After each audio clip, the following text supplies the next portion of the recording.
दोस्तों, आप जानते हैं कितने प्रतिशत लोगों को राजनीति में सफलता मिलती है या कितने प्रतिशत लोगों को बिजनेस में सफलता मिलती है?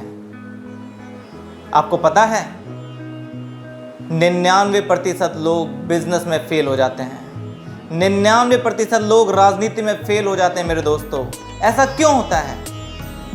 क्या कमी है उनके पास? किस गुण की कमी है उनके पास? मेरे दोस्तों, आज मैं आपको बताऊंगा कि राजनीति में सफलता कैसे प्राप्त करें, बिजनेस में सफलता कैसे प्राप्त करें। एकमात्र कौन सा गुण है जिसके द्वारा आप राजनीति में अपनी एक अच्छी पकड़ बना सकते हैं, बिजनेस में आप एक अच्छी पकड़ बना सकते हैं, आप बिजनेस हासिल कर सकते हैं। दोस्तों नमस्कार, मैं आपका साथी, आपका दोस्त Ravinder Sahu, faith and hope maker, आपको अपने चैनल फेथ फॉर होप में स्वागत करता हूं। दोस्तों, आप इस वीडियो को पूरी देखिएगा ताकि आप भी जान पाएं कि कैसे सफलता पाई जाए, अपनी राजनीति में, राजनीतिक पार्टी में अपनी पहुंच कैसे बनाई जाए, एक सीट कैसे रिजर्व किया जाए। हाँ मेरे दोस्तों, कैसे बिजनेस को डेवलप किया जाए, आज मैं आपको बताने वाला हूं। सकारात्मक सोच के साथ हम लोग आगे बढ़ेंगे। मैं सबसे पहले परमेश्वर का धन्यवाद देता हूं जिसने एक बार फिर मुझे और आपको इस चैनल के माध्यम से मिलवाया है। दोस्तों, आपने प्रेसिडेंट रूजवेल्ट का नाम सुना था, अमेरिका के महान प्रेसिडेंट रूजवेल्ट। उनके ज्ञान की इतनी नॉलेज थी उन्हें कि हर जो भी व्यक्ति उनके पास जाता था ना, वो आश्चर्यचकित रह जाता था। चाहे एक काउबॉय हो या कोई राजनीतिक का कूटनीतिज्ञ हो या कोई राजनेता हो, कोई भी व्यक्ति जो भी उनके पास जाता था, उनके ज्ञान के सागर से अचंभित हो जाता था कि यार इतना इन्हें कैसे नॉलेज है। इसके पीछे क्या कारण थे मैं आपको बताता हूँ। रूजवेल्ट साहब जब भी उनसे कोई आगंतुक मिलने आता था, उस विषय में पढ़ लेते थे। एक रात पहले उस विषय के बारे में पढ़ लेते थे जिस विषय की रुचि आने वाले व्यक्ति में होती थी। आने वाले व्यक्ति को जिस विषय में रुचि होती थी, उस विषय के बारे में रूजवेल्ट साहब पहले ही पढ़ लेते थे। और जब व्यक्ति आता था ना, तो रूजवेल्ट साहब उसी विषय में बातें करते थे। यही खास बात थी। कोई रूजवेल्ट साहब कहते थे कि किसी के व्यक्ति के दिल से गुजरने का रास्ता उसके विषय में बातें करो। अगर आपको किसी की व्यक्ति के दिल से होकर गुजरना है था, तो उसके विषय, उसके रुचि के विषय में उससे बात करें, तो आप उस व्यक्ति के दिल तक पहुंच जाएंगे। और मैंने यही पाया मेरे दोस्तों, बिल्कुल रूजवेल्ट साहब बिल्कुल सही बोलते थे। मुझे अपना बचपन का एक चीज़ याद आई, मैं आपको बताता हूँ। बचपन में बरसात के दिनों में मुझे नाव चलाने का बड़ा शौक था। मैं कागज़ की नाव बना कर खूब बरसात के दिनों में चलाया करता था। शायद आप लोगों ने भी चलाया होगा, आपको भी अपने बचपन की यादें याद होंगी। मुझे याद है, एक दिन मेरे पापा से मिलने एक अधेड़ उम्र के व्यक्ति आए।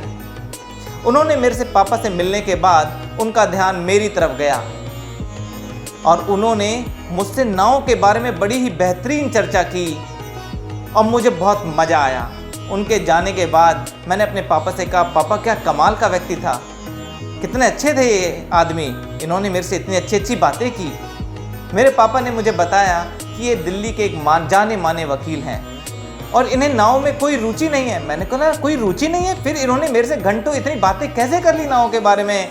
तो मेरे पापा ने बताया कि वो व्यक्ति बहुत ही सभ्य है और समझदार व्यक्ति था। उसे पता था कि तुमसे क्या बातें करूं कि तुम्हें पसंद आए, इसलिए उस व्यक्ति ने तुमसे वही बातें की जो तुम्हें पसंद आती। उसने अपने आप को तुम्हारे लिए रोचक बना लिया। मेरे बेटे, मुझे उस दिन वो बात याद आ गई कि अगर हमें किसी को अच्छा दिखना है, किसी को अपनी बात मनवानी है, किसी को अपनी प्रसन्नता करवानी है, तो हमें उससे उसी विषय में बात करनी पड़ेगी जिस विषय में सामने वाले की रुचि हो। हाँ मेरे दोस्तों, मैंने दूसरी बार फिर देखा, एक मेरा मित्र है श्याम, उसकी एक एनजीओ है। उस एनजीओ में वो गरीब बच्चों को पढ़ाता है और उन्हें नौकरी लगवाता है। एक बार मेरे दोस्त श्याम ने मुझे बताया कि यार वो एक बड़े इंडियन कॉरपोरेट्स के प्रेसिडेंट से मिलने गया। उसे अपने एक बच्चे को यूरोप टूर में भेजना था। वो यही सोच के गया था कि उससे मिलूंगा और आग्रह करूंगा कि मेरे एक बच्चे का यूरोप टूर का स्पॉन्सर कर दें।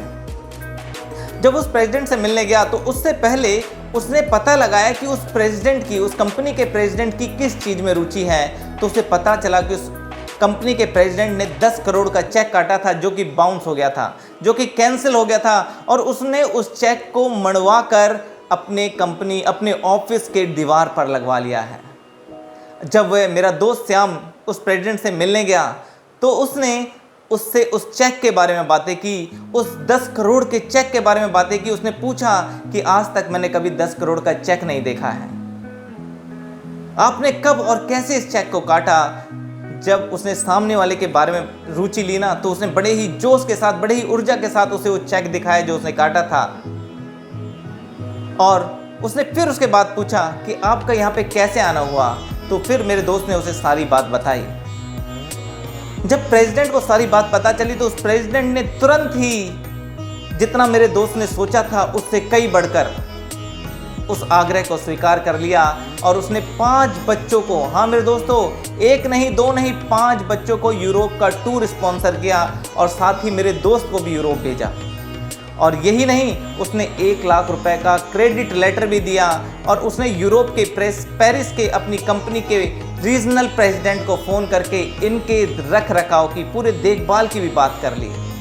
और मेरे दोस्त ने मुझे बताया कि वहाँ का रीजनल प्रेसिडेंट हमसे पेरिस में मिला और उसने हमें पूरा पेरिस घुमाया। मेरा दोस्त बोलता है अगर मैंने उससे चेक के बारे में बातें नहीं की होती तो शायद वो हमें एक बच्चे को भी स्पॉन्सर नहीं करता, लेकिन अब उसने 5 लोगों को स्पॉन्सर किया। मेरे दोस्तों, ये थी क्योंकि मेरे दोस्त ने उसके रुचि के हिसाब से बातें की। एक और मैं आपको अपने मेरे दोस्त की बात बताता हूँ। एक मेरा दोस्त राम, उसका ब्रेड का बिजनेस है। किस चीज़ का बिजनेस है? ब्रेड का बिजनेस। मेरे दोस्तों, वो एक 5 स्टार होटल में अपना ब्रेड बेचना चाहता था। वो हर बार वहाँ उस 5 स्टार होटल के मालिक से मिलता था, हेड से मिलता था और ब्रेड बेचने की कोशिश करता था।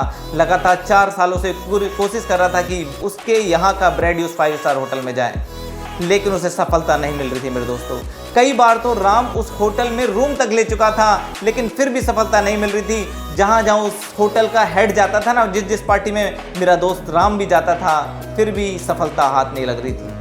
मेरे दोस्त राम ने सोचा, ऐसा क्या करूं कि सफलता मुझे मिले। फिर उसने सोचा कि मैं देखता हूं कि इस होटल के हेड की रुचि किस चीज़ में है। उसे पता चला उस हेड की रुचि वहाँ के एक होटल एसोसिएशन, ग्रिटर्स ऑफ इंडिया का एक एसोसिएशन है, होटल एसोसिएशन ऑफ ग्रिटर्स में उसकी बहुत ज़्यादा रुचि है। और इतनी ज़्यादा रुचि है कि वो उस ग्रिटर्स एसोसिएशन का प्रेसिडेंट भी बन गया। तो मेरा दोस्त जब अगली बार मिलने गया तो उसने ग्रिटर्स संस्था के बारे में सीधी बात की। जब ग्रिटर्स संस्था के बारे में बात की ना, तो उस होटल के प्रेसिडेंट ने, उस होटल के हेड ने उससे बहुत ही देर तक बातें की, बहुत ही रोमांचित होकर बातें की। और इतना ही नहीं, उस ग्रिटर्स संस्था की सदस्यता तक मेरे दोस्त राम को बेच दी। मेरा दोस्त ने एक बार भी ब्रेड का जिक्र नहीं किया, एक बार भी ब्रेड के बिजनेस का जिक्र नहीं किया, और मेरा दोस्त वापस आ गया। कुछ दिनों बाद उस होटल के मैनेजर का फ़ोन आया कि आप ब्रेड का सैंपल और मूल्य ले आए। पता नहीं आपने हमारे होटल के हेड पर क्या जादू कर दिया है, वो आपसे बहुत ज़्यादा प्रभावित हैं। हाँ मेरे दोस्तों, मेरे दोस्त राम को क्यों कामयाबी मिली? क्योंकि उसने उसकी रुचि के हिसाब से बातें की। अगर आप भी कामयाबी चाहते हैं, चाहे राजनीति के फील्ड में, चाहे पॉलिटिकल फील्ड में, चाहे बिजनेस के फील्ड में, तो आप भी सामने वाले की रुचि के हिसाब से बातें करें, तो सामने वाला आपकी बात को जरूर मान लेगा और आपको कामयाबी मिलेगी। मैं परमेश्वर से प्रार्थना करूंगा कि आप लोगों को आशीषित दे, और ताकि आप लोग भी दूसरे की आशीष का कारण बने। अगर आपको ये वीडियो, ये सीरीज लोक सेवा का आज 8वां दिन है, पसंद आ रहा है, तो सब लोगों को शेयर करें। अपने व्हाट्सएप ग्रुप में जितने भी दोस्त हैं सबको शेयर करें। फेसबुक पर जितने भी दोस्त हैं सबको शेयर करें। सभी लोग को शेयर करें और हमारे टीम का फेथ एंड होप, टीम का मनोबल बढ़ाएं, क्योंकि हम लोगों ने सोचा है कि इस दुनिया के इस साल के अंत तक कम से कम 1 लाख लोगों की ज़िंदगी को में बदलाव लाना है। हाँ मेरे दोस्तों, और आप सबकी मेहरबानी से, आप सबके आशीर्वाद से हम इस छोटे से शब्द को, छोटे से लक्ष्य को जरूर कामयाब जरूर पालेंगे। धन्यवाद।